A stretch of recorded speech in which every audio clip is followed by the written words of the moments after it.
યાત્રાધામ અંબાજીમાં નવરાત્રિને લઈને સંપૂર્ણ તૈયારીઓ સંપન્ન થઈ ગઈ છે।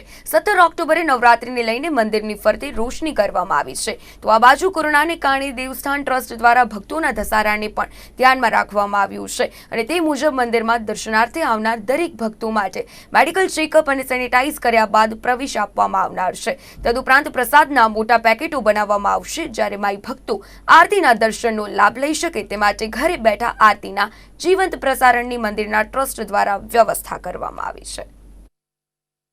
પણ આ વખતે કોરોના સંક્રમણના કારણે એમ કે નાના અને મીડિયમ પેકેટ એમ કે વધુ સંક્રમણ ના થાય અને વધુ એકબીજાને અડકે નહીં એના માટે ફક્ત મોટા પેકેટ જ વેચવાનું આયોજન કરવામાં આવેલ છે।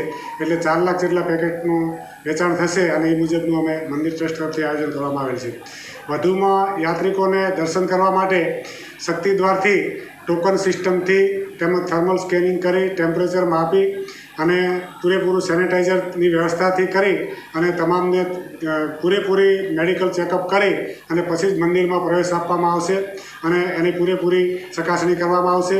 અને જે વ્યવસ્થા કર્મચારીઓ છે, સુરક્ષા ગાર્ડ છે, એમને પણ હાથમાં ગ્લોવ્સ પહેરી અને સેનિટાઈઝ કરી એમનું મેડિકલ ચેકઅપ કરી અને પછી જ એમને ફરજ ઉપર ફરજ સોંપવામાં આવશે। એટલે કોરોના સંક્રમણ વધુમાં વધુ ના ફેલાય અને અટકાવી શકાય એ હેતુથી મંદિર ટ્રસ્ટ તરફથી પૂરેપૂરી તકેદારીના પગલાં લેવામાં આવેલ છે।